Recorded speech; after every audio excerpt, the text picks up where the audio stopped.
마가복음 83번째 시간입니다. 제목은 예수님께서 살아나셨다는 소식입니다. 오늘날 기독교 신앙을 드러내고 지키는 일에 있어서 아주 중요한 싸움이 있어요. 기독교 신앙을 단지 사상으로 여기는 것과의 싸움입니다. 기독교 신앙을 단지 사상 정도로 여기는 것과의 싸움. 무슨 뜻일까요? 기독교를 단지 가치관 정도로 여기는 분위기가 오늘날 형성되어 있다는 것이죠. 단지 세계관 정도로 받아들이는 경향이 오늘날에 굉장히 강하다는 거예요. 물론 여러분 오해하지 마십시오. 기독교 신앙의 요소에는, 그 요소 안에는 세계관의 요소가 있고 가치관의 요소가 분명히 있습니다. 세상을 바라보는 관점, 무엇이 더 가치 있는지를 선택하는 기준, 이런 것이 신앙에 분명히 녹아져 있어요. 당연히 우리는 이 세상을 기독교적인 세계관, 기독교적인 가치관을 통해서 바라보는 훈련을 해야 합니다. 그러나 그것만 이야기해서는 안 된다는 말이죠. 예를 들어서 최근에 기독교를 정치적인 견해나 경제적인 관점으로만 이해하려는 사람들이 점점 늘어나고 있죠. 그것이 기독교의 본질이요, 그것이 기독교 신앙의 정점인 것처럼 말하는 사람들이 참 많이 있다는 겁니다. 기독교는 이런 정치관을 가져야 한다, 이런 경제관을 가져야 한다, 예를 들어 좌파여야 한다, 우파여야 한다, 이렇게 사상과 엮어서 기독교 신앙을 말하는 사람들이 많이 있다는 겁니다. 그러면서 기독교를 계속해서 가치관의 싸움, 곧 이 땅에서의 사상의 싸움 정도로 몰아가는 사람들이 점점 늘어나는 그런 분위기, 그런 경향이 오늘날 있다는 것이죠. 그런데 사실 그리스도인의 싸움, 우리의 싸움은 혈과 육에 있는 것이 아닙니다. 에베소서 6장 12절, 우리의 씨름은, 싸움이란 뜻이에요. 우리의 씨름은 혈과 육을 상대하는 것이 아니요, 통치자들과 권세들과 이 어둠의 주관자들과 하늘에 있는 악의 영들을 상대할 것이라. 다시 말하자면 그리스도인의 싸움은 믿음의 싸움입니다. 믿음의 싸움이에요. 믿음의 싸움이라는 말의 의미가 뭘까요? 이 말의 의미를 알려면 믿음이 무엇인지를 먼저 알아야겠죠. 믿음이 뭡니까? 히브리서 11장 1절에 의하면 믿음은 이렇게 규정이 됩니다. 믿음은 바라는 것들의 실상이요 보이지 않는 것들의 증거다. 즉 믿음이라는 것은 본질적으로 보이지 않는 것을 보는 겁니다. 믿음이라는 것은 보이지 않는 것을 보는 거예요. 믿음은 눈에 보이지 않는 것을 볼 수 있는 능력, 눈에 보이지 않는 것들을 실제 자기의 마음 안에서 볼 수 있는 능력에 관한 거예요. 그러므로 믿음의 싸움이라는 것은 이것이겠죠. 보이지 않는 것을 보는 싸움, 보이지 않는 것을 보고자 하는 싸움, 보이지 않는 것을 보기 위한 싸움이에요. 여러분 한번 우리가 생각을 좀 해볼까요? 우리가 믿는다 할 때 그 믿음의 첫 번째 대상이 누가 되십니까? 삼위일체 하나님이 되시죠. 성부 하나님, 성자 예수님, 그리고 성령 하나님이 되세요. 이 삼위일체 하나님, 삼위로 존재하시는 유일하신 하나님 보입니까? 보이지 않죠. 그래서 세상 사람들은 오로지 보이는 것들에 얽매여서 살아가는 세상 사람들은 무신을 외치는 겁니다. 하나님이 없다고 말하는 거예요. 왜냐하면 그들은 오직 눈에 보이는 것만을 쫓기 때문이에요. 반면에 믿음이 있는 사람, 신자는 어떻습니까? 신자는 보이지 않는 그 하나님을 믿음의 눈으로 볼 줄 아는 사람이죠. 믿음의 눈이 생겨서 보이지 않는 하나님을 볼 수 있는 능력을 가진 사람, 그가 바로 그리스도인이에요. 신자예요. 그래서 신자는 무신을 외치는 이 세상에서도 하나님의 존재를 인정하고 하나님을 경외하고 하나님을 신뢰하면서 살아갈 수가 있는 겁니다. 믿음의 싸움이란 계속해서 무신을 외치고 계속해서 무신론적 사고를 강요하는 이 세상에서 살아계신 하나님을, 그러나 보이지 않는 하나님을 보고 살아가는 싸움인 겁니다. 믿음의 싸움은 보이지 않는 하나님을 보는 싸움이란 말이에요. 자, 두 번째, 이 믿음의 싸움에는 어떠한 요소가 또 있을까요? 천국과 지옥이에요. 만약에 여러분 우리가 천국과 지옥을 믿지 않는다면 우리가 예수님을 믿을 필요가 있을까요? 아마도 아무런 의미를 찾지 못할 겁니다. 한번 생각을 해보죠. 예수님을 믿든지 안 믿든지 그 결과가 전혀 상관이 없다면, 예수님을 믿어도 똑같은 결과고 예수님을 믿지 않아도 똑같은 결과라면, 천국과 지옥이 없다면 도대체 우리는 왜 예수님을 믿는 겁니까? 도대체 우리는 왜 교회에 나와야 하는 겁니까? 왜 이런 설교를 들어야 하는 겁니까? 천국에 대한 믿음, 지옥에 대한 믿음은 신앙의 결정적인 요소가 되는 것이죠. 그런데 이 천국과 지옥이 보입니까? 천국과 지옥을 볼 수 있습니까? 종종 천국을 갔다 왔다, 지옥을 갔다 왔다 이렇게 말하는 사람들이 있는데 다 거짓말이에요. 예수님께서 이런 말씀을 하신 적이 있습니다. 부자와 거지 나사로 이야기예요. 부자가 지옥에 떨어지죠. 그리고 거지 나사로는 천국으로 올라가요. 지옥에 떨어진 부자가 이렇게 부탁을 합니다. 저 거지 나사로를 다시 세상에 보내서 자기 가족들에게 정말로 천국이 있다, 정말로 지옥이 있다, 그러니 너희는 여기 오지 말아라, 이렇게 부탁을 좀 합니다. 이 요구는 단번에 거절을 당하죠. 이유가 이겁니다. 그들에게 모세와 선지자들이 있고 그들에게 듣지 아니하면 죽은 자 가운데서 살아나는 자가 있어도 그들이 권함을 받지 않을 것이기 때문이다. 무슨 말입니까? 모세와 선지자, 말씀을 뜻해요. 성경 말씀을 뜻하고 그 말씀을 전하는 저와 같은 목사를 뜻합니다. 이 말씀을 믿지 않으면 아무리 죽은 자가 살아난다 할지라도 결국에는 천국도 지옥도 믿지 않을 것이라는 거예요. 다시 말해서 천국과 지옥은 믿음의 대상인 겁니다. 보이지 않지만 보이지 않는 것을 바라볼 줄 아는 그 믿음의 문제라는 거예요.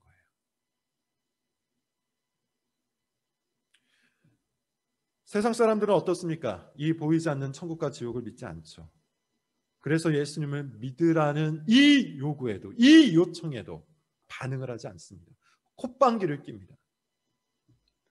반면에 신자는 어떻습니까? 믿죠. 보이지 않아도 말씀이 가르치고 있기 때문에 믿어요.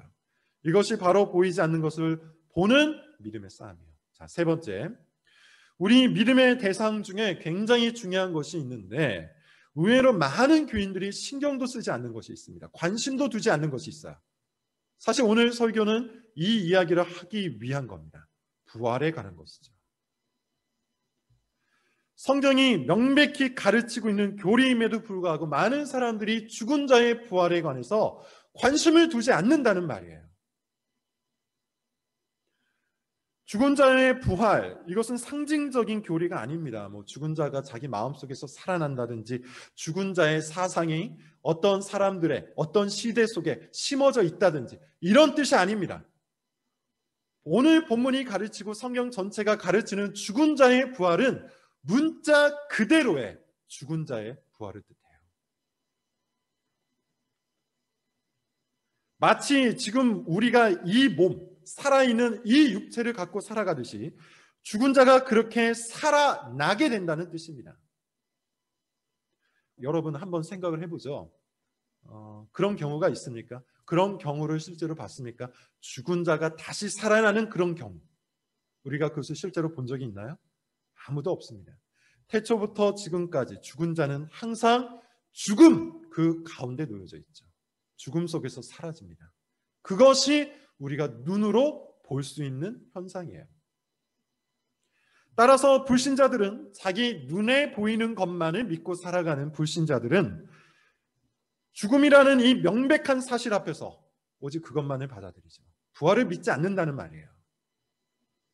그런데 신자는 어떻습니까? 신자는 눈에 보이는 이 명백한 사실, 곧 죽음이라는 현상 앞에서 죽음만을 바라보지 않고 죽음 너머의 세상, 죽음 너머의 생명, 곧 부활을 믿는 사람들이죠. 죽은 자가 몸으로 살아난다고 성경이 가르치기 때문입니다. 그리고 우리는 오늘 본문에서 그 믿음의 근거, 그 가르침의 근거를 만나요. 바로 예수 그리스도의 부활이죠. 지난주에 우리는 예수님이 죽으신 현장에 정말 겨자씨만한 작은 믿음의 고백들을 살펴봤어요. 예수님이 살아계실 때 어떠했습니까? 예수님이 살아계실 때는 수많은 군중들이 구름대같이 몰려들었죠. 그리고 예수님을 위해서 목숨까지 내놓겠다는 제자들도 굉장히 많았어요. 그런데 예수님께서 십자가에 달리시자 어떻게 됩니까? 그 많은 사람들이 다 사라져요. 십자가 밑에 남아있는 사람들이 별로 없었다는 겁니다. 십자가 밑에서 사람들도 사라지고 명예도 사라지고 인기도 사라지고 모든 것들이 다 사라졌어요. 십자가는 그때도 그렇고 지금도 그렇고 그저 실패의 상징일 뿐이에요. 그렇게 십자가 밑에 고작해야 누가 남아있었습니까? 이방인, 여자들, 그리고 바리새인 한 명이 남아있었죠. 그러나 이 믿음을 드러낸 아주 작은 무리들이 나중에 어떻게 됩니까? 온 세상에 가득해지죠.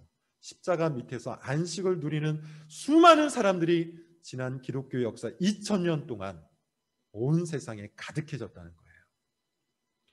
십자가는 여전히 실패의 상징이지만 동시에 승리의 상징이 되기도 합니다. 그러므로 십자가 밑에서 안식을 경험한 사람은 항상 십자가를 자랑하겠죠. 항상 십자가를 드러내겠죠. 아리마대 요셉이 자신의 모든 것을 잃을 위기에도 당돌이 용기를 내어서 예수님의 시체를 요청했던 것처럼 참된 신자는 그리스도를 향한 믿음의 고백을 부끄러워하지 않아요. 믿음의 삶을 부끄러워하지 않아요. 당돌하고 떳떳하게 자기의 신앙을 세상 속에서 드러냅니다. 이것이 지난주에 했던 설교의 내용이에요. 자, 특히 오늘은 우리가 그와 같이 십자가의 복음을 자랑할 수 있는 근거가 나오죠. 십자가가 단지 실패의 상징이 아니요 승리의 상징이 된 이야기가 나온다는 겁니다. 본문을 한번 보겠습니다. 1절부터 4절이에요. 1절부터 4절. 각 가정에서 같이 한번 읽어보도록 하죠. 읽겠습니다. 시작. 안식일이 지남에 막달란 마리아와 야고보의 어머니 마리아와 또 살로메가 가서 예수께 바르기 위하여 향품을 사다 두었다가 안식 후 첫날 매우 일찍이 해 돋을 때 그 무덤으로 가며 서로 말하되 누가 우리를 위하여 무덤문에서 돌을 굴려 주리여 하더니 눈을 들어본즉 벌써 돌이 굴려져 있는데 그 돌이 심히 크더라. 자, 안식일이 지났습니다. 소위 말하는 안식 후 첫날, 오늘날로 이야기하면 주일이죠. 오늘이에요. 자, 십자가 밑에 있었던 그 여자들이 예수님의 무덤까지 찾아옵니다. 막달란 마리아, 야고보의 어머니 마리아, 그리고 살로메예요. 왜 찾아왔습니까? 예수님의 몸에 향품을 바르기 위해서 찾아왔어요. 무덤으로 가면서 이 여인들이 서로 이야기를 주고받는데 어떤 이야기를 합니까? 누가 우리를 위하여 무덤 문을 굴려줄까? 무슨 뜻이냐 하면 당시 유대 문화에서 무덤은 바위를 파서 그 안에 시체를 안장하고 커다란 돌로 문을 삼아 막아두었어요.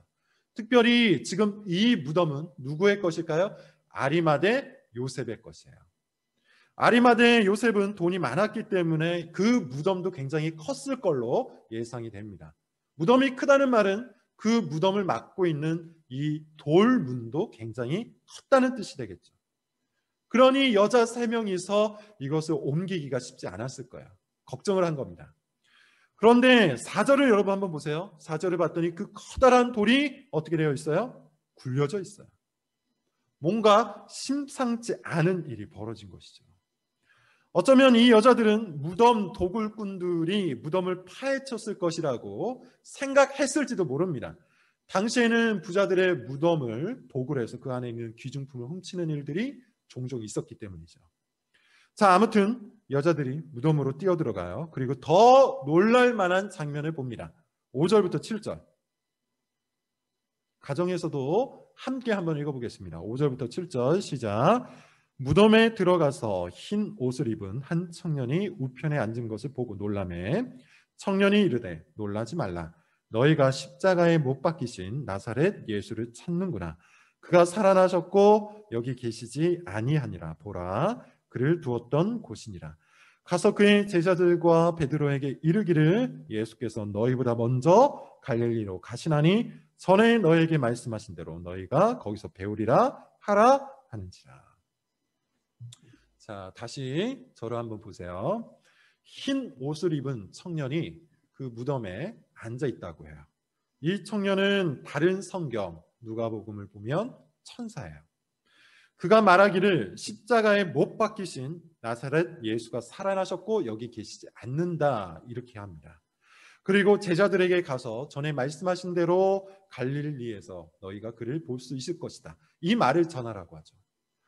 본문은 매우 간단하게 전하고 있지만 사실 이 장면은 역사상 가장 위대한 사건을 기록하고 있죠. 죽은 자가 살아났습니다. 죽은 자가 다시 생명을 되찾았어요.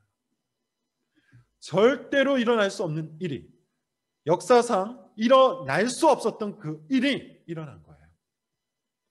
자, 그리고 이 위대한 사건 앞에서 사람들이 이렇게 반응합니다. 11절까지 한번 읽어볼게요. 8절부터 11절. 같이 한번 읽어봅시다. 시작. 여자들이 몹시 놀라 떨며 나와 무덤에서 도망하고 무서워하여 아무에게 아무 말도 하지 못하더라. 예수께서 안식 후 첫날 이른 아침에 살아나신 후 전에 7 귀신을 쫓아내어 주신 막달라 마리아에게 먼저 보이시니 마리아가 가서 예수와 함께하던 사람들이 슬퍼하며 울고 있는 중에 이 일을 알림해 그들은 예수께서 살아나셨다는 것과 마리아에게 보이셨다는 것을 듣고도 믿지 아니하니라. 어떻게 반응합니까? 두려워하죠. 놀래요. 당연한 겁니다. 처음부터 기뻐하고 처음부터 믿음으로 받아들이기에는 이 사건이 너무나도 기이한 사건이잖아요. 죽은 자가 살아났다는 그 말은 참으로 받아들이기 어려운 말이었을 거예요. 이해하기 어려운 말이었을 겁니다. 게다가 빈 무덤에 앉아있는 천사를 봤잖아요. 얼마나 두려웠겠습니까? 그런데 예수님이 직접 누구에게 나타나십니까? 막달라 마리아에게 나타나요. 마리아는 믿을 수밖에 없었습니다. 그래서 이제 마리아는 두려움보다 놀라움이 더 커졌고 이 놀라움은 기쁨이 되었어요. 그래서 제자들에게 찾아가서 이야기를 전달하죠. 예수님께서 살아나셨다. 예수님께서 살아나셨다. 그런데 제자들은 이 소식을 믿지 않습니다. 자, 12절, 13절도 같이 한번 읽어보겠습니다. 12절, 13절 시작. 그 후에 그들 중 2 사람이 걸어서 시골로 갈 때 예수께서 다른 모양으로 그들에게 나타나시니 2 사람이 가서 남은 제자들에게 알렸을 때 역시 믿지 아니하니라. 누가복음 24장을 보면 이 2 제자는 어디로 가던 중입니까? 엠마오라는 마을로 가던 중이었어요. 그리고 그 도중에 부활하신 예수님을 만납니다. 이 2 사람도 제자들에게 와서 소식을 전하죠. 그런데 믿지 않았어요. 자, 오늘 본문이 전하는 말씀은 이것이 끝이에요. 굉장히 간단하죠. 예수님이 살아나셨다. 예수님이 살아나셨다. 그리고 이 소식을 들은 제자들이 믿지 않았다.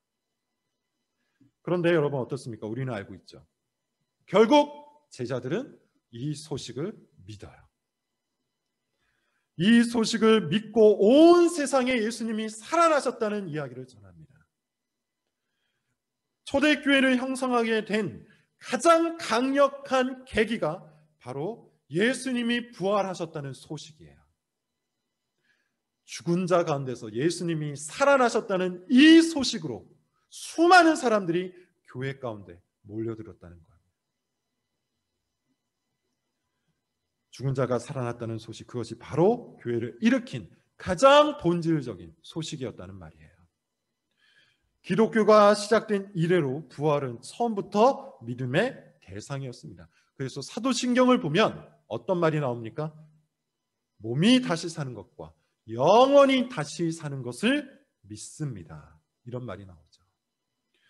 앞서 여러분 제가 서론 부분에서 이런 말을 했어요. 기독교 신앙의 본질적인 가치는 어디에 있다? 눈에 보이는 것에 있는 것이 아니요 보이지 않는 것을 믿는 것에 있다. 왜냐하면 기독교의 핵심 교리는 상당 부분 믿음이 없이는 받아들일 수 없는 것이기 때문이에요. 예컨대 이런 말씀을 드렸습니다. 하나님은 보이지 않는 분이시지만 우리는 믿음의 눈으로 하나님을 믿는 것이죠. 천국과 지옥은 보이지 않지만 우리는 믿음의 눈으로 그것을 믿는 겁니다. 창조와 종말에 관한 교리도 마찬가지예요. 창조를 보았습니까? 우리는 보지 않았어요. 보지 않았지만 성경이 말하고 있기 때문에 우리는 하나님의 창조를 믿는 겁니다. 종말을 보았습니까? 우리는 보지 않았지만 하나님이 말씀하고 있기 때문에 말씀대로 믿는 것이죠. 오늘 우리가 살펴본 이 본문의 말씀도 동일해요. 죽은 자가 부활했어요. 예수 그리스도께서 무덤에서 살아나셨어요. 우리는 그것을 보지 않았지만 믿음으로 말미암아 이 부활의 사건을 바라보는 겁니다. 믿는 겁니다. 그것에 믿음을 두는 거예요. 그런데 오늘날 참으로 안타깝게도 교회가 이와 같은 믿음의 본질, 이와 같은 믿음의 능력, 이와 같은 믿음의 중심을 잃어버리고 있다는 것이죠. 믿음으로 살아가기보다는 보이지 않는 것을 믿는 그 믿음의 능력으로 살아가기보다는 그저 눈에 보이는 것에만 의존해서 그저 눈에 보이는 것에만 얽매여서 살아가고 있다는 겁니다. 믿음으로 하나님 나라의 가치를 바라보고 그것을 바라보면서 거기에 의지하고 그 믿음으로서 살지 않고 그저 이 세상의 것들에만 연연하면서 살아간다는 것이죠.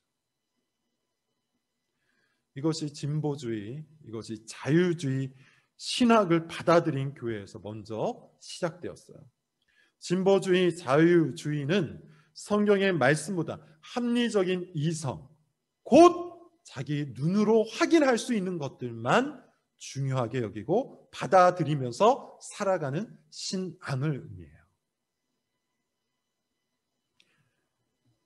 그러다 보니 성경에 있는 말씀이어도 눈으로 확인할 수 없는 것, 현상적으로 보이지 않는 것은 성경의 교훈으로 받아들이지 않는 것이죠. 대표적인 것이 바로 오늘 본문에서 본 예수 그리스도의 부활이에요. 예수님의 부활을 문자적으로 믿는 것이 아니라 상징적으로 여기는 겁니다. 예수님의 십자가 희생에 감동을 받은 사람들이 예수님의 사상을 사람들에게 전달하였고 예수님의 사상을 받아들인 사람들 속에 예수님이 살아났다. 이런 식으로 얘기하는 것이죠. 다시 말해서 예수님이 실제로 문자적으로 몸으로 다시 사신 것이 아니고 그것은 말도 되지 않는 것이기 때문에 당연히 실제로 살아난 것이 아니고 그저 사람들 마음속에 예수님의 사상이 살아났다는 말이에요. 그것을 믿는다는 겁니다. 그렇게 자유주의 신학, 진보주의 신학에 속한 사람들은 기독교 신앙을 사상으로 여기는 경향이 강한 겁니다. 믿음의 싸움을 사상의 싸움으로 몰아가는 이유가 바로 여기에 있는 것이죠. 그런데 더 중요한 게 있어요. 전통적인 복음주의에 속해 있는 교회에서도 사실 이와 같은 경향이 동일하게 나타난다는 것이죠. 믿기는 합니다. 더 정확히 말하면 입으로는 믿는다고 얘기합니다. 그런데 사실 마음속으로는 이것을 믿지 않는 것이죠. 보이지 않는 것을 믿지 않는 거예요. 보이지 않는 것을 보고자 하는 믿음의 싸움을 싸우는 것이 아니고 오로지 보이는 것들만 붙들고 오로지 보이는 것들에 얽매여 그것들에 사로잡혀서 살아가는 사람들이 정통적인 교회에도 굉장히 많이 있다는 겁니다. 즉 눈에 보이는 성공을 위한 싸움만 살아가요. 눈에 보이는 돈을 위한 싸움만 하며 살아가요. 눈에 보이는 명예를 위한 싸움만 한다는 겁니다. 하나님을 참으로 믿으면 일어나야 할 믿음의 열매가 없고, 천국과 지옥을 참으로 믿으면 당연히 일어나야 할 믿음의 열매가 나타나지 않는다는 것이죠. 동일하게 부활을, 죽은 자의 부활을, 예수님이 살아나셨다는 이 소식을 참으로 믿는다면 마땅히 우리 삶 속에서 일어나야 될 믿음의 열매가 일어나지 않는다는 거예요. 부활을 참으로 믿을 때 일어나야 할 열매 뭐가 있을까요? 여러 가지가 있겠지만 마가복음에 근거해서 볼 때 두 가지입니다. 첫 번째, 우리가 정말 죽은 자의 부활을 믿는다면, 예수 그리스도께서 살아나셨다는 이 소식을 정말로 믿는다면 첫 번째로 일어나야 될 믿음의 열매, 세상을 두려워하지 않겠죠. 마가복음은 여러분 첫 시간에 했던 말씀인데, 마가복음은 어디에 전달된 복음서였습니까? 로마에 있는 교회에 전달된 복음서였어요. 당시 로마에 살던 기독교인은 상당히 위험한 상태였죠. 학자들에 의하면 이 마가복음은 네로 황제 이후에 로마에 있는 교회에 전달된 복음서예요.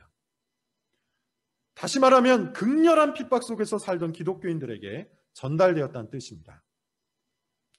이 복음서, 마가복음서를 받아들인 기독교인이 가장 먼저 본 구절이 뭐였죠? 하나님의 아들 예수 그리스도의 복음. 하나님의 아들 예수 그리스도의 복음이에요. 이것은 당시 로마 황제에게 사용되었던 표현과 유사하다고 했어요.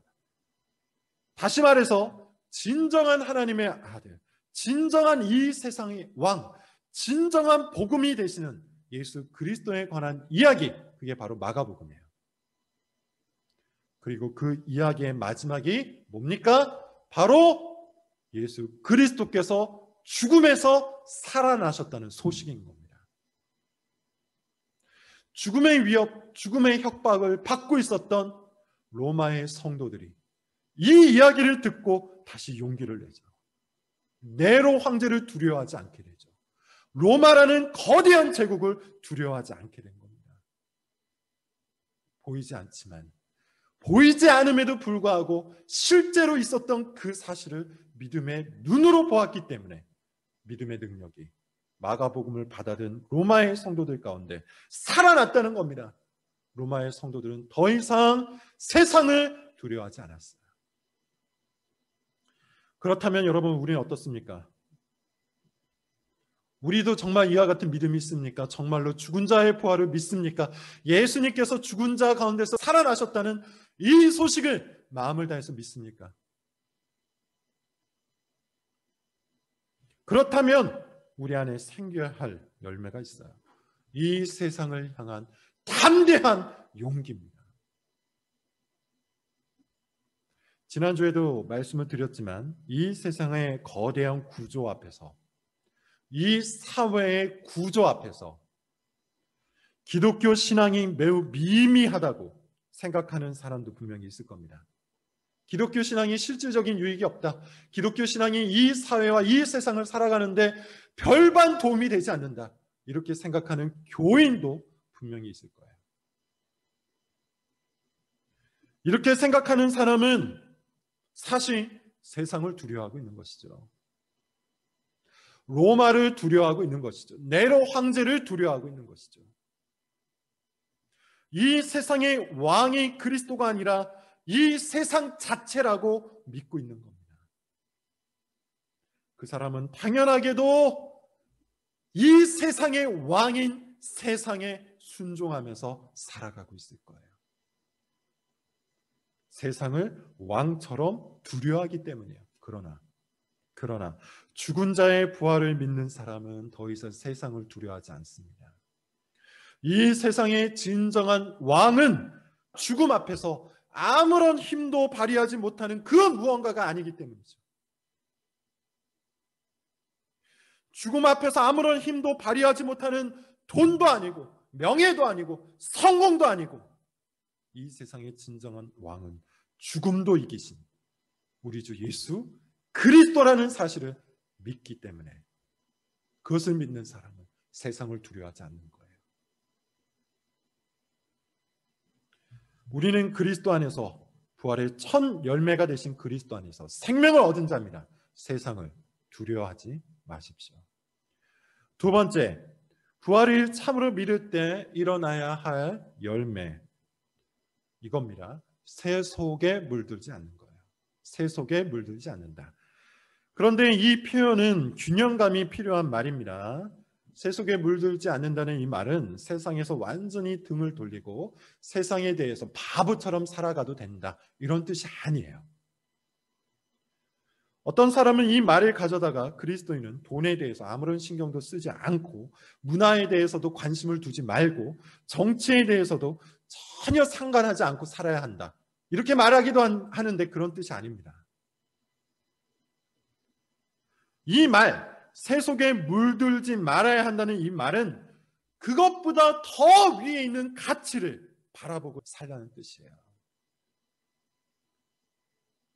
그것보다 더 본질적인 것, 보이지 않지만 실제로 존재하는 것에 믿음을 두고 살라는 뜻입니다.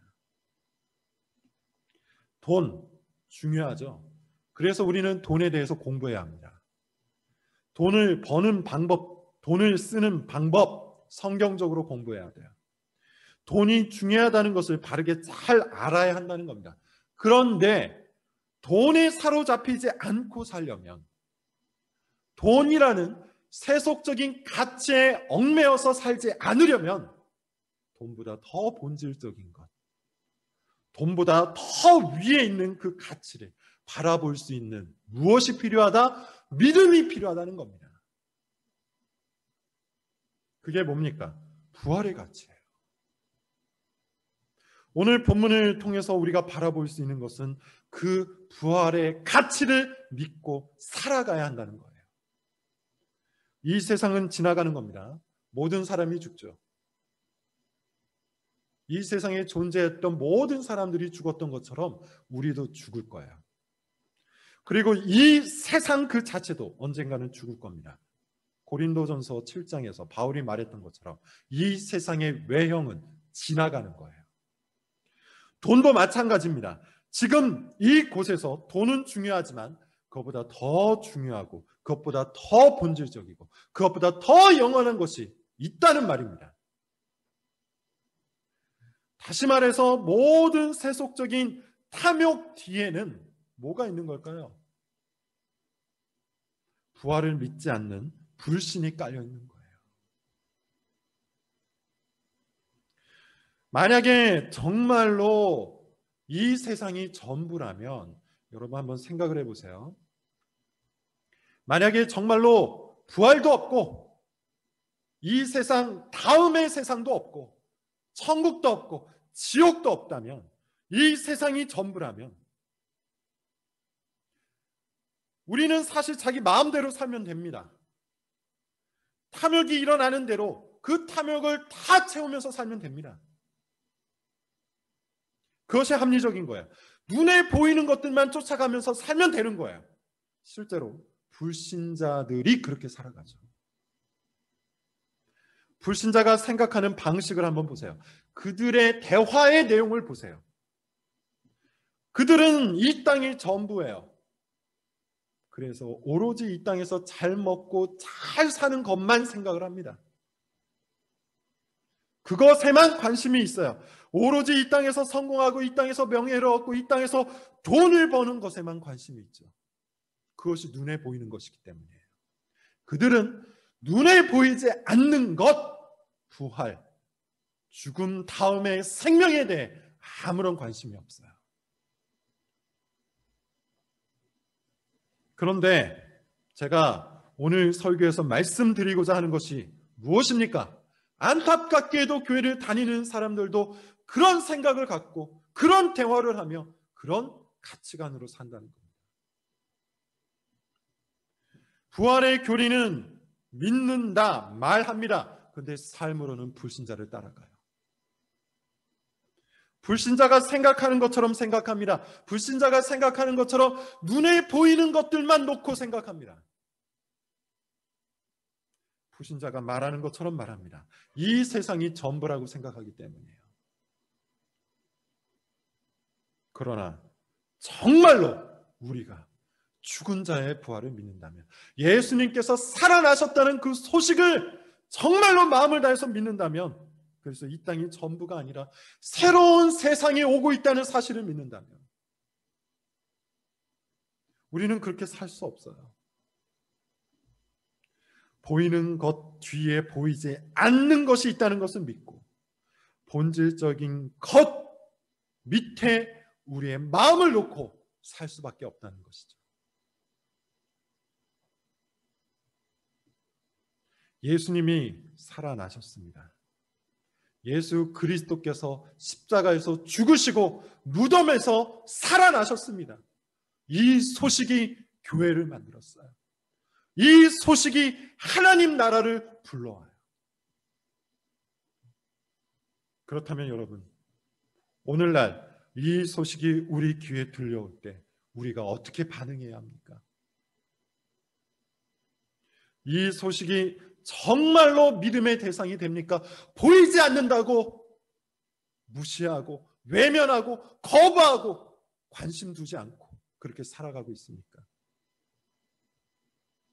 이 소식을 믿음으로 정말 삶의 변화가 있습니까? 아니면 없습니까? 예수님께서 살아나셨다는 이 소식이 모든 것을 바꾸었어요. 제자들의 인생을 바꾸었어요. 인류의 운명을 바꾸었어요. 세상을 바꾸었어요. 예수께서 살아나셨다는 이 소식을 보이지는 않지만 정말로 일어난 그 소식을 여러분 믿음으로 말미암아 여러분 삶에도 진정 모든 것이 뒤바뀌는 기적이 일어나기를 바랍니다. 성령께서 그렇게 해주시기를 기대합니다. 기도하겠습니다.